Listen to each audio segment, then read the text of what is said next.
നല്ല വിളവ് തരുന്ന ഈ പേരമരത്തിൽ നിന്ന് എയർ ലെയറിങ്ങിലൂടെ എങ്ങനെ പുതിയൊരു തൈ നിർമ്മിക്കാം എന്ന് നോക്കാം. അതിനായി നമ്മൾ ഇന്ന് ഉപയോഗിക്കുന്നത് ഒരു ലെയറിംഗ് കപ്പാണ്.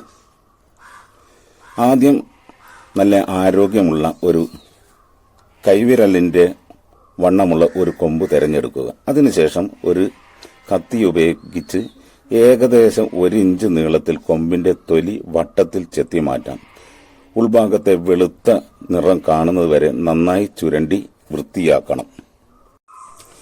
ഇനി നമുക്ക് ലെയറിംഗ് കപ്പ് ഉപയോഗിക്കാം.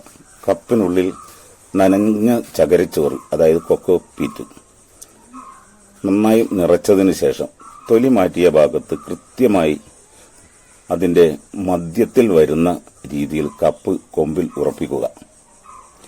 ഏകദേശം 30 മുതൽ 45 ദിവസത്തിനുള്ളിൽ കപ്പിന്റെ സുതാര്യമായ ഭാഗത്തിലൂടെ പുതിയ വേരുകൾ വരുന്നത് നമുക്ക് കാണാൻ സാധിക്കും.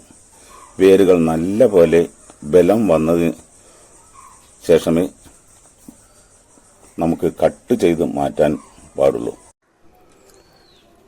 വേരുകൾ നന്നായി പടർന്നു കഴിഞ്ഞാൽ കപ്പിന് തൊട്ട് താഴെയായി കമ്പ് വെട്ടി മാറ്റാം.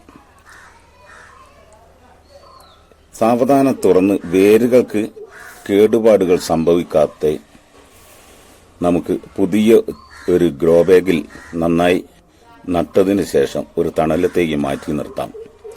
അങ്ങനെ 1 മാസം കൊണ്ട് തന്നെ ഈ ചെടി നന്നായി വേരുറച്ച്, അതായത് ഈ മാതൃവൃക്ഷത്തിന്റെ തനി പകർപ്പ് തന്നെയായിരിക്കും ഈ പേരമരം.